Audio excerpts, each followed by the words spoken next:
स्वागतम सुस्वागतम सुस्वागतम।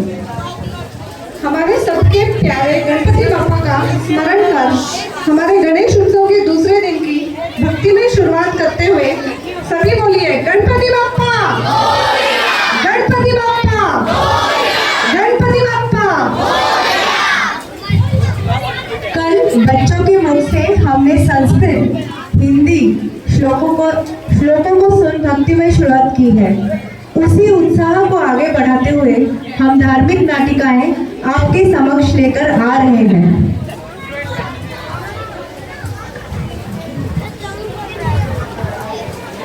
मैं एक छोटा सा इंट्रोडक्शन देना चाहूंगी रिगार्डिंग माइथोलॉजिकल स्किट्स।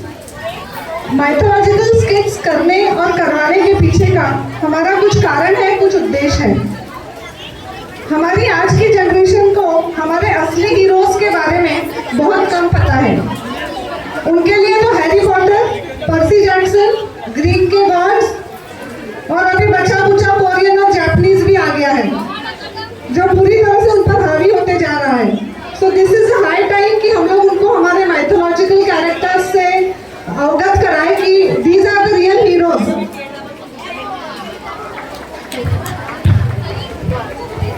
हमारे असली हीरो तो थे श्री राम, बलराम, अर्जुन, अश्वत्थामा, हनुमान, 100 हाथियों के बल वाले, तीव्र बुद्धि वाले, गुरु के प्रति आदर रखने वाले। क्यों सही कहा? Everyone agrees with this?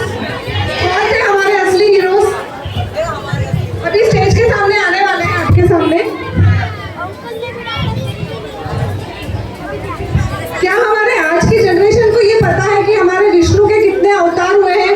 उनको पता है बिग बैंग थ्योरी से हमारा यूनिवर्स आया है, बट उनको ये नहीं पता कि विष्णु के 10 अवतार कौन से हैं। उनको ये नहीं पता हमारे 4 युग कौन से हैं। ये नहीं पता 4 चिरंजीवी कौन है जो आज भी हमारे बीच कहीं ना कहीं इस धरती पे घूम रहे हैं। इन्हें कैसे पता चलेगा ये सब चीजें? हमारी मैथोलॉजी केवल पंडितों और सीनियर सिटीजन तक सीमित हो रही है और कुछ दिनों में केवल किताबों के पन्नों में छपी छिपी रह जाएगी। शायद इस स्किट के द्वारा हम अपने भावी भविष्य के मन में देवताओं के प्रति आस्था, विश्वास और गर्व को और दृढ़ कर पाए। तो चलिए आज का कार्यक्रम शुरू करते हैं।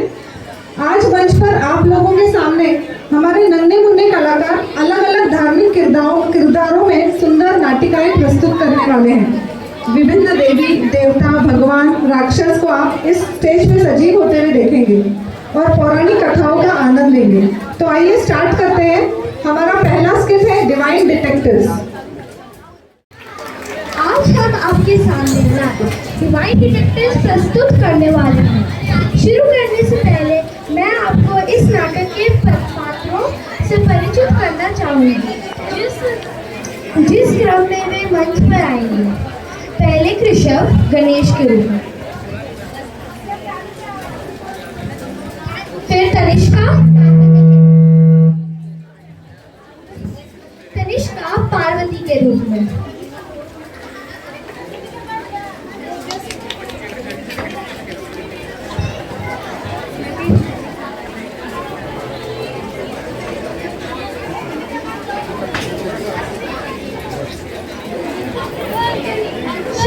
मूषक के रूप में। सब लोग प्लीज क्लैप करिए बच्चों के लिए। मूषक महाराज।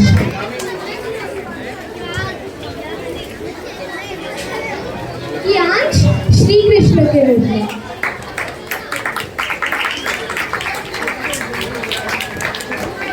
समायरा लक्ष्मी के रूप में, श्रावी सरस्वती के रूप में और मैं वाचक की भूमिका में। आप आराम से बैठिए और आनंद लीजिए क्योंकि डिवाइन डिटेक्टिव्स अपनी खोज की शुरुआत करते हैं। नमस्ते बच्चों और माता पिता। आज गणेश चतुर्थी है, गणेश जी का जन्म है, लेकिन आज कुछ खास होने वाला है। आइए देखते हैं क्या होता है जो गणेश जी की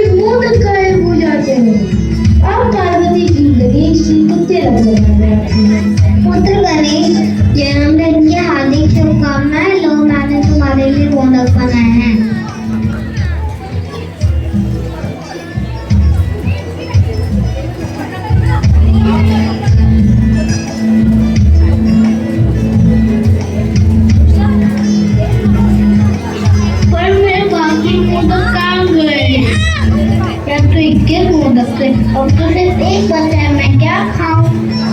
क्या? मैंने तो कई मोदक बनाए थे। उसी समय श्री कृष्ण बांसुरी बजाते हुए आते हैं।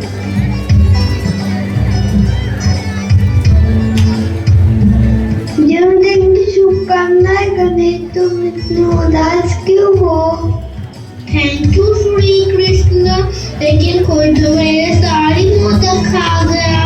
कोई बात नहीं, मैं तुम्हारी मदद करूंगा, चलो मिलकर घूमते हैं।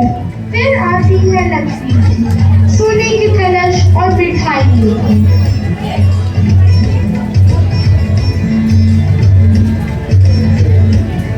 गणेश जी, आपको गणेश चतुर्थी की बहुत शुभकामनाएं। ये लीजिए आपके लिए धन और मिठाई। थैंक यू लक्ष्मी माता, लेकिन मेरे सबसे प्यारे मोदक तो गायब हैं। अरे मोदक के नाना तो जमती हुई चूड़ा है। चलो अब हम लोग मिलकर सब ढूंढते हैं। अब आती है सरस्वती जी, अपने साथ वीणा और एक सुंदर गीत लेकर।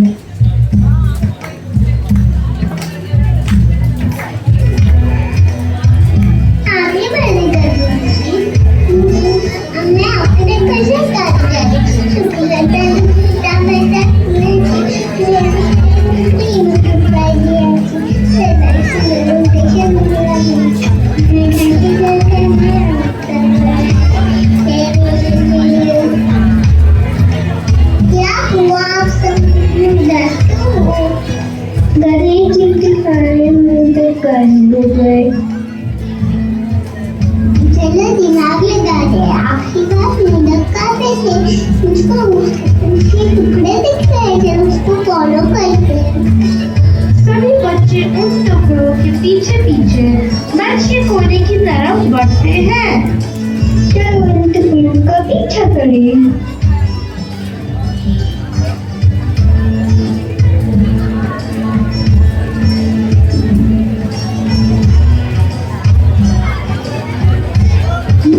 तुमने मेरे सारे मोदक खाए? Sorry, Ganesh ji, I ate all your modak. It was too delicious.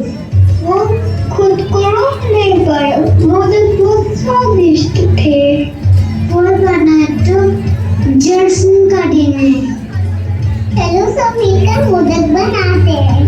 हाँ क्यों नहीं, सब मिलकर मोदक बनाएंगे और जश्न मनाएंगे।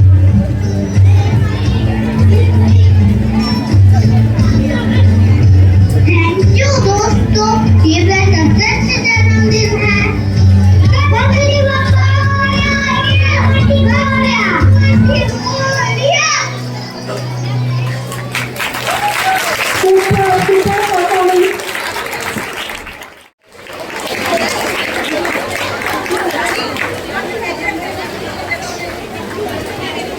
शुभ संध्या दोस्तों, आज हम आपको माँ दुर्गा की 10 शक्तियों से अवगत कराएंगे और इन शक्तियों को विस्तृत रूप से समझाने आपके सामने आ रही है वेदिका, आशा और आस्था।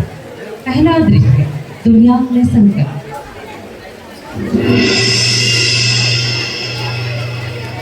वेदिका, क्या तुम महिषासुर की कथा जानती हो?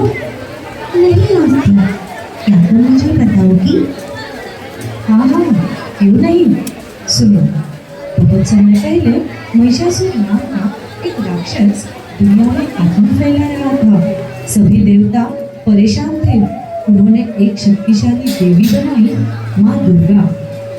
मेरी दादी ने मुझे बताया कि उनके पास 10 जादुई हथियार थे। बिल्कुल सही, उनकी कहानी पता है? कुछ कुछ जानती है, चलो मिलकर याद करते हैं। हाँ, मजा आएगा। दृश्य 2, शक्तियों का आगमन। पहले शिव जी से उन्हें त्रिशूल प्राप्त हुआ, जो कि साहस, ज्ञान और कर्म का प्रतीक है।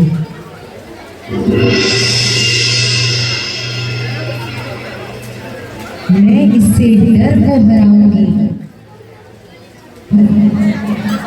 फिर भगवान विष्णु ने उन्हें चक्र दिया जो कि सच्चाई और समय का प्रतीक है। सच्चाई ही मेरी शक्ति है। फिर इंद्रदेव से उन्हें वज्र की प्राप्ति हुई जो कि दृढ़ता और हार न मानने का प्रतीक है। मैं पर्वत जैसी मजबूत बनूंगी। फिर वरुण देव से शंख मिला। इसका स्वर विजय और आशा लाता है।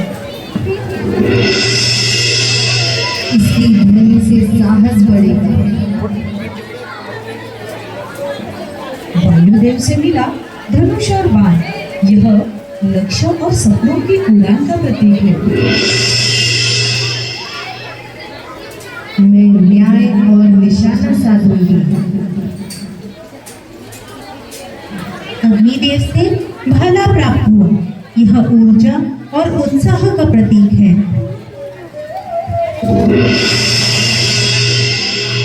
मैं पूरे जोश से लड़ती।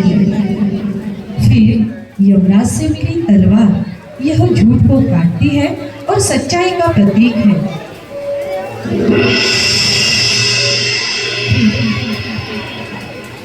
सच्चाई ही मेरी ढाल है। सूर्य देव से इन्हें मिली ढाल। यह आत्मविश्वास और सुरक्षा का प्रतीक है। मैं अच्छाई की रक्षा करूंगा। और अंत में कुबेर जी से गदा मिली। यह ताकत और इच्छा शक्ति का प्रतीक है।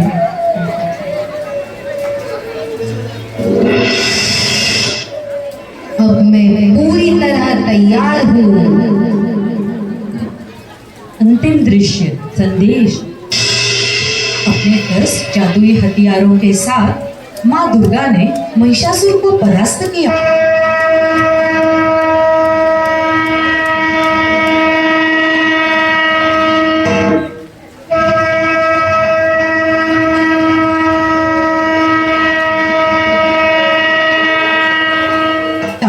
उन्होंने दिखाया कि सच्चाई, दया और साहस से ही असली शक्ति आती है। दोस्तों, तुम्हारे अंदर भी शक्ति है। बहादुर बनो, दयालु बनो और खुद पर विश्वास रखो, क्योंकि हर लड़की के अंदर एक छोटी दुर्गा छुपी है। जय माँ दुर्गा।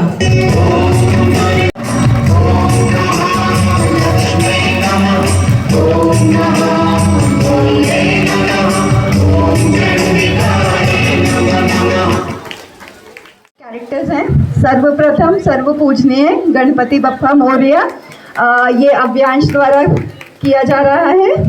इसके बाद में हमारे सृष्टि के रचयिता हैं ब्रह्मदेव, जो अन्वय द्वारा किया जा रहा है। तालियां प्लीज। और सबके इसके बाद है महर्षि व्यास, जिन्होंने महाकाव्य महाभारत की रचना की, एवं उसकी कल्पना की, जो अन्वित के द्वारा किया जा रहा है। आज हम सुनेंगे एक प्रसिद्ध कथा जो महाकाव्य महाभारत की रचना से जुड़ी है। एक बार जब महर्षि व्यास ध्यान में लीन थे, तब ब्रह्मा जी उनके समक्ष प्रकट हुए और उन्हें महाकाव्य महाभारत की रचना आरंभ करने का कार्य दिया। महर्षि व्यास, मैं चाहता हूँ कि आप महाकाव्य महाभारत की रचना आरंभ करें। हे ब्रह्मदेव, यह काम अकेले मेरे बस का नहीं है। महाभारत बहुत बड़ी है, इसे पूरा करने के लिए मुझे मदद चाहिए।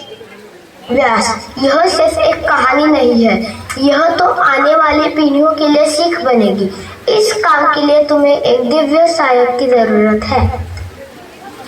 देवताओं में कौन मेरी मदद करेगा?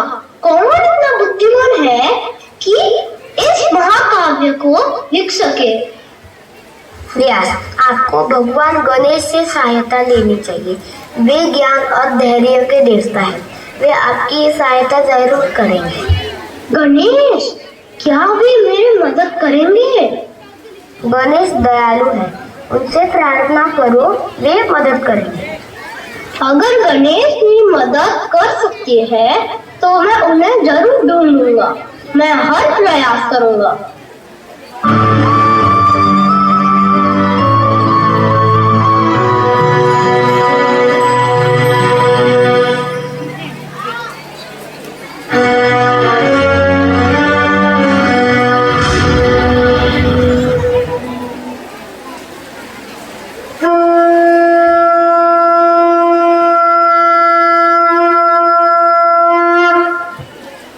आइए महर्षि व्यास, मैं आपकी ही प्रतीक्षा कर रहा था। प्रभु गणेश, आपको प्रणाम। महाभारत लिखना अकेले मेरे बस का काम नहीं है, कृपया मेरी मदद कीजिए। आपकी भक्ति और ज्ञान ने स्वर्ग तक को प्रभावित किया है। मैं आपकी सहायता करूंगा, लेकिन मेरी एक शर्त है। बताइए प्रभु, आपकी क्या शर्त है? मैं बिना रुके लिखूंगा, लेकिन आपको बिना झिझक और बिना रुके कथा सुनानी होगी। यदि आप रुके तो मैं लिखना बंद कर दूंगा। ठीक है प्रभु, पर मेरी विनती है, कुछ श्लोक कठिन होंगे, पर आप उन्हें समझकर ही लिखें। आप बहुत चतुर हैं व्यासी, मुझे यह शर्त भी मंजूर है। चलिए कथा आरंभ की जाए। इस प्रकार कथा शुरू हुई। व्यास जी बोलते गए और गणेश जी लिखते गए।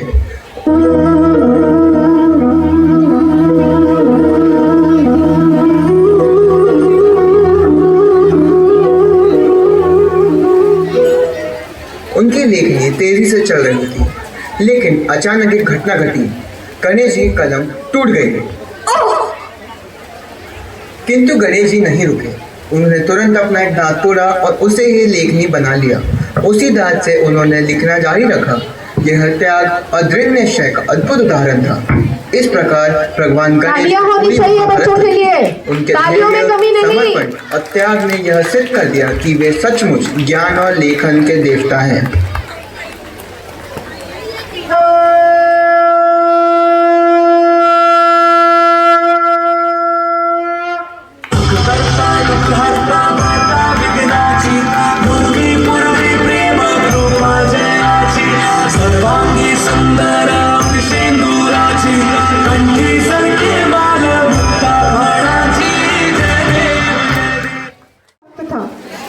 हिरण्यकश्यप को यह कदापि मान्य नहीं था कि उसका पुत्र विष्णु भक्त है, किंतु अपने पिता के अत्याचारों से भी प्रहलाद की भक्ति कोई कम नहीं हुई।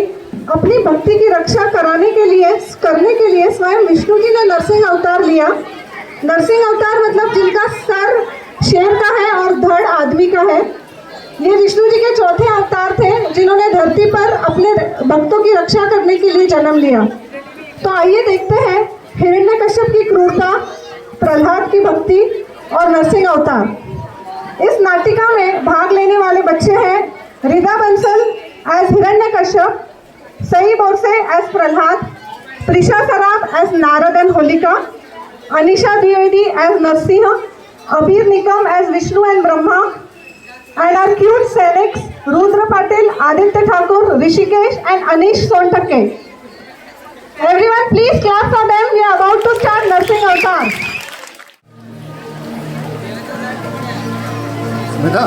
सावधान विष्णु,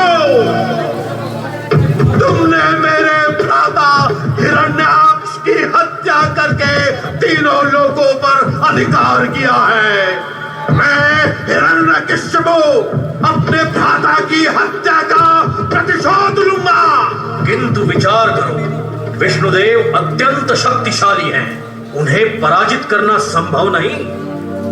तुम्हारा भ्राता भी तो वर प्राप्त अजय योद्धा था, क्या हुआ? किंतु मैंने तो विष्णु के सर्वनाश का प्रण लिया है। तो तुम भी ब्रह्मदेव की आराधना करो, उन्हें प्रसन्न करो और वर पाओ। मैं ऐसी घोर तपस्या करूंगा कि देवों के सिंहासन डोलने लगेंगे। वर प्राप्ति के बाद अजय अमर होकर मैं तीनों लोगों का स्वामी बनूंगा।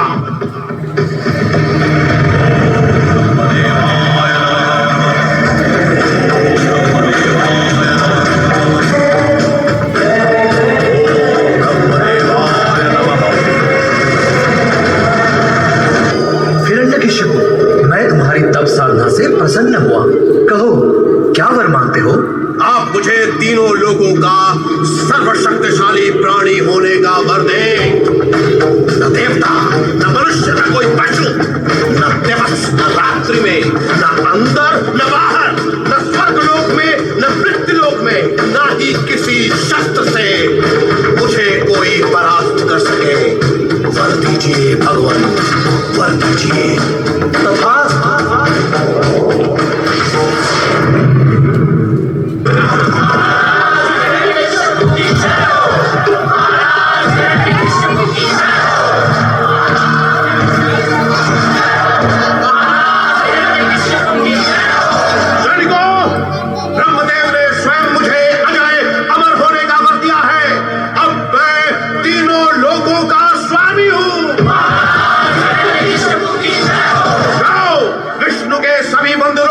नष्ट कर दो, जाओ, आदेश का पालन करो।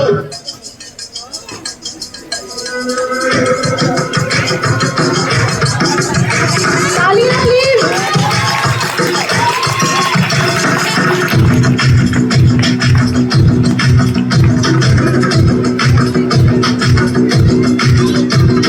सर जो उठेगा धड़ से कटेगा, कहाँ पे छिपेगा कहाँ पे बचेगा। उठा तो गिरेगा, गिरा तो चिरेगा, छिपा तो मिलेगा, मिला तो मारेगा। जाग भाग भाग बच सके तो बच ले आज। आदि है ये ज़लज़ला है, पूरे जोर पर चला है। किस्मत में जो लड़ा है, कौन रह सका खड़ा है। सबसे अटल सबसे प्रबल शस्त्र रचित रक्त चरित, रक्त चरित, रक्त चरित, रक्त चरित, रक्त चरित, रक्त चरित, रक्त चरित, रक्त चरित, रक्त चरित। विष्णु भक्ति की एक आवाज फिर भी सुनाई दी। वो आवाज थी भक्त प्रहलाद की।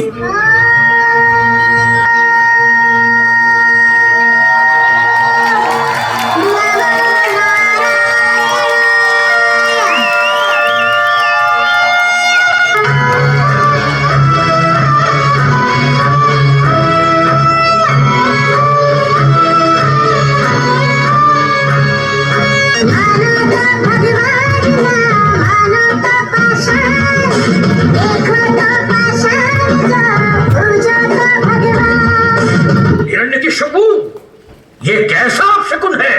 तुम्हारा अपना ही पुत्र विष्णु की उपासना कर रहा है। ये तुम्हारे हित में नहीं। कहीं ऐसा ना हो यही बालक कल तुम्हारे काल का कारण बने।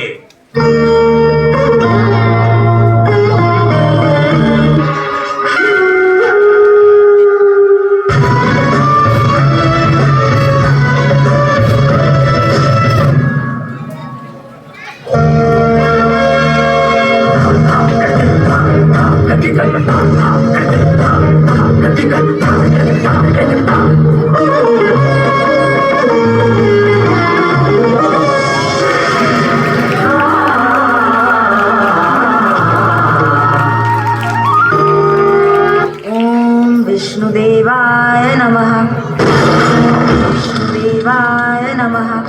ओम विष्णु। धिक्कार है तुम पर, बंद करिए विश्वाणी। क्षमा करें पिताश्री, भगवान विष्णु की भक्ति को नकार दूं? असंभव। छोटा मुंह बड़ी बात, आपके लिए भी यही उचित होगा। आप उनसे क्षमा मांगकर उन्हें अपना स्वामी स्वीकार ले। तू मेरा पुत्र है, विष्णु भक्ति का कलंक धोकर क्षमा मांग ले तो प्राणदान अब भी संभव है। पिताश्री, आप जैसा उचित समझें करें। भगवान विष्णु मेरी रक्षा अवश्य करेंगे, क्योंकि वे हमेशा मेरे साथ हैं।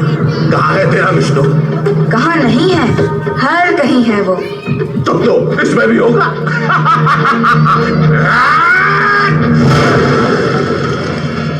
या इसमें या। वो तो यहाँ भी नहीं है, वो यहाँ नहीं है। अब अंतिम क्षण अपने विष्णु का स्मरण कर ले।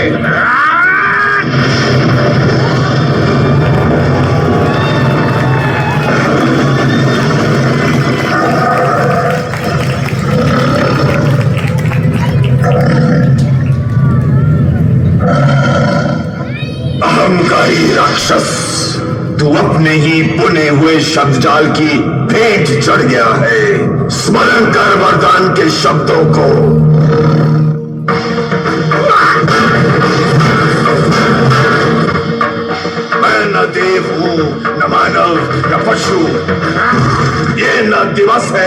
रात्रि।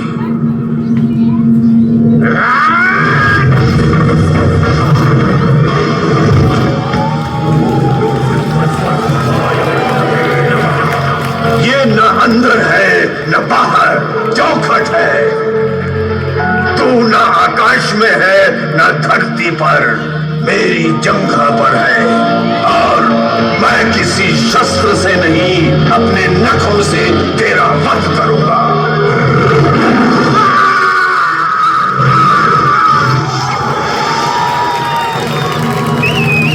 तेरी भक्ति और आस्था ने मुझे धरती पर नरसिंह अवतार के रूप में आने के लिए बाध्य कर दिया, अन्यथा इस पापी का अंत संभव नहीं था।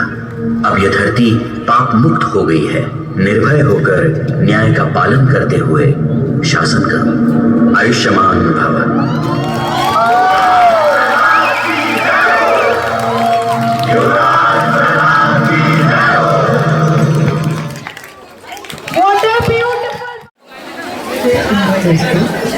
आज हम आपके सामने नारी ही शक्ति ये छोटी सी नाटिका सादर कर रहे हैं। इसे सादर करने हमारे छोटे कलाकार तैयार हैं। माँ दुर्गा के रूप में है ओवी कुलकर्णी, माँ लक्ष्मी के रूप में है अनन्या सोनवने, माँ सीता के रूप में है स्वराली बिरादार और माँ पार्वती के रूप में है अमायरा पाटिल। माँ दुर्गा, माँ लक्ष्मी, माँ सीता, माँ पार्वती चारों देवियाँ अपने अपने आसन पर स्थानापन्न हैं। शांत वातावरण है। आओ सुनते हैं। बहनों, आज संसार में मनुष्य यह भूल जाता है कि नारी केवल करुणा नहीं, शक्ति का भी स्वरूप है। मैंने महिषासुर का वध किया ताकि यह सिद्ध हो सके कि अधर्म कितना भी बलवान क्यों ना हो, सत्य और शक्ति उसकी हार तय करते हैं। सही कहा बहन।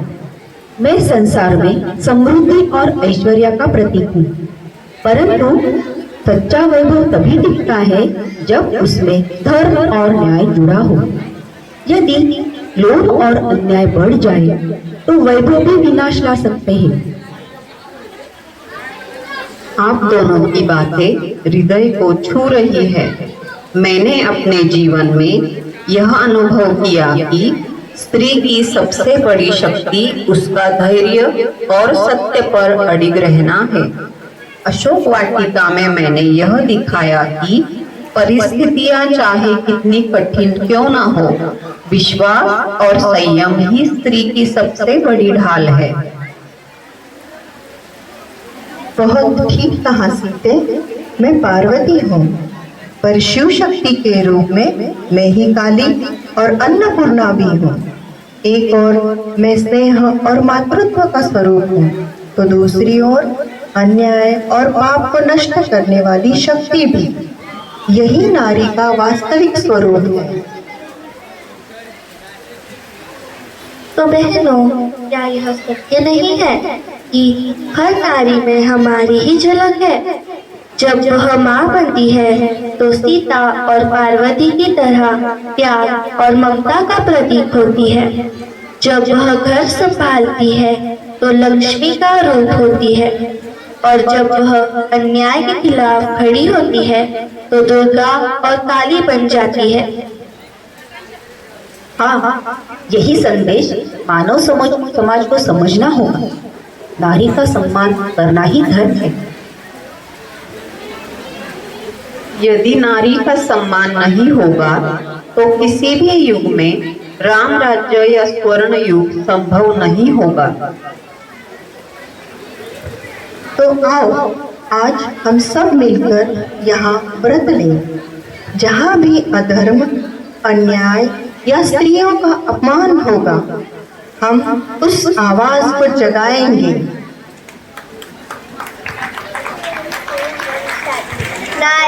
नारी ही शक्ति है, नारी ही श्रद्धा है, नारी का सम्मान ही सच्चा धर्म है।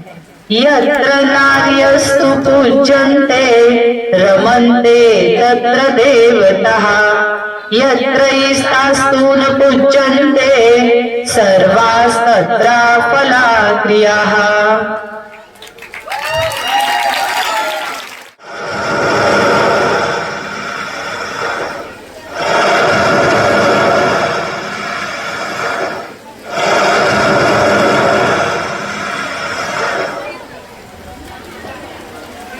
एक देवताओं की हार।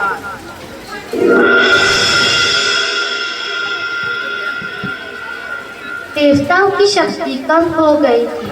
असुर बार बार उन्हें हरा रहे थे। देवता मदद मांगने भगवान विष्णु के पास गए। प्रभु, असुर हमें हराते ही जा रहे हैं, कृपया कोई उपाय बताइए। समुद्र मंथन करो, उसमें से अमृत निकलेगा, वही तुम्हें शक्ति देगा।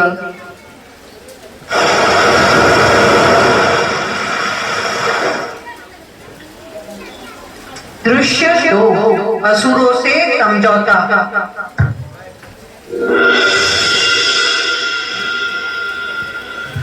हम भी मंथन करेंगे, लेकिन अमृत हमें भी चाहिए। ठीक है, हम साथ मिलकर मंथन करेंगे। दृश्य 3 मंथन शुरू। देव और असुर दोनों ने मंदराचल पर्वत को वासुकी नाग से बांधकर समुद्र में डाला, लेकिन पर्वत टूटने लगा।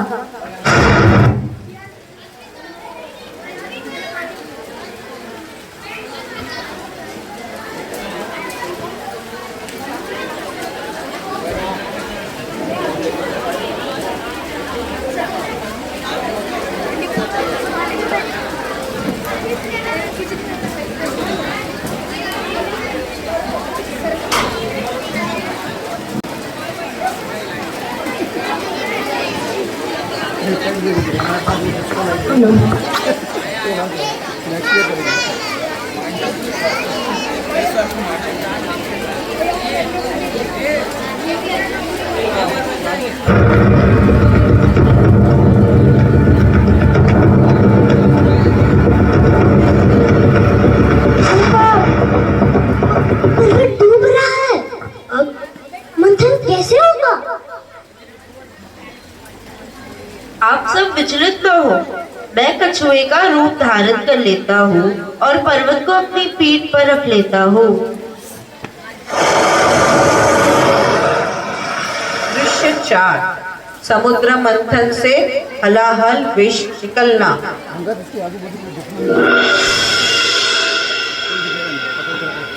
सबसे पहले समुद्र से विष निकला, उससे सब घबरा गए।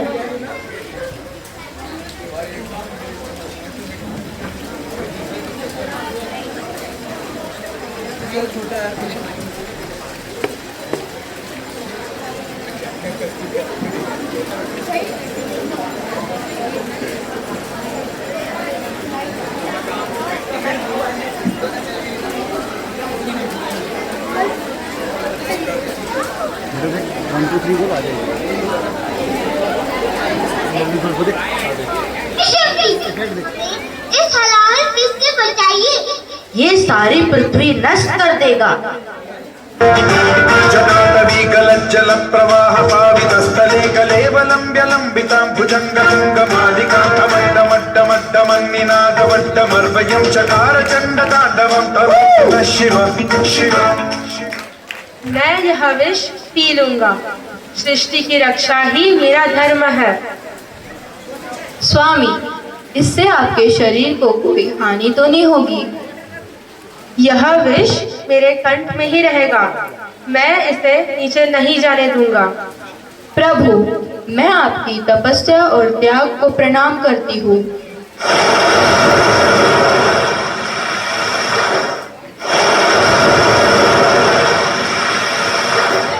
प्रभु, आज से आप नीलकंठ के नाम से जाने जाएंगे।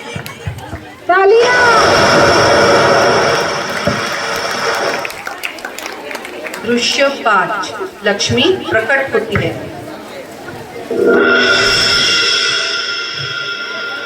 फिर समुद्र से चंद्र, ऐरावत, कौस्तुभमणि, कामधेनु, कल्पवृक्ष, पारिजात, रंभा, मेनका आदि अप्सराएं और अनेक रत्न निकले। अंत में देवी लक्ष्मी प्रकट हुई।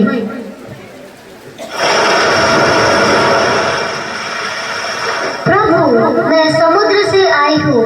मुझे ऐसा साथी चाहिए जो अच्छा, दयालु और सच्चा हो। देवी, आप सुंदरता और धन की देवी है।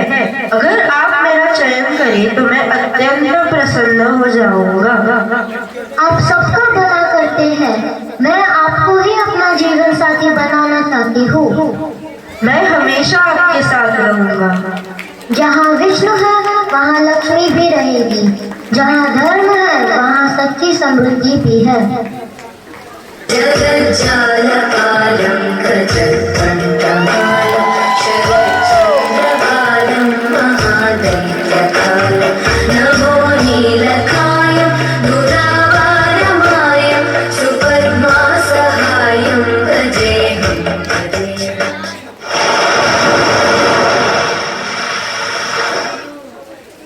दृश्य 6, अमृत कलश। अंत में धन्वंतरी प्रकट हुए। उनके हाथ में अमृत कलश।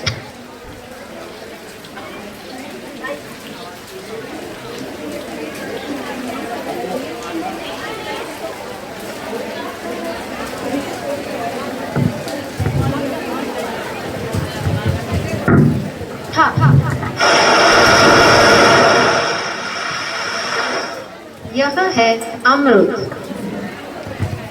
देवों से पहले हमें यह अमृत कलश दे दो।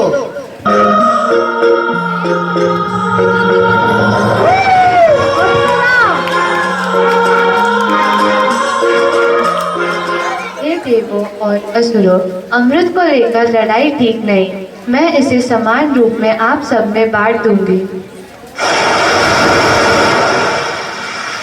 अंतिम दृश्य।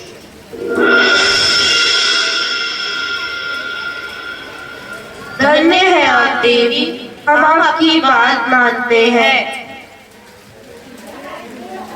आप जैसी सुंदर देवी से अमृत पाना हमारा सौभाग्य है। हम भी तैयार हैं। मोहिनी देवताओं को अमृत देना शुरू करती है।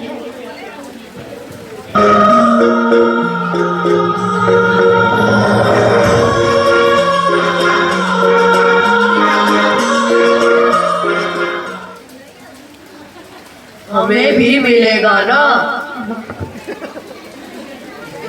धैर्य रखो, सबको मिलेगा। इस तरह समुद्र मंथन से अमृत मिला। देवताओं की शक्ति वापस मिली और धर्म की जीत हुई।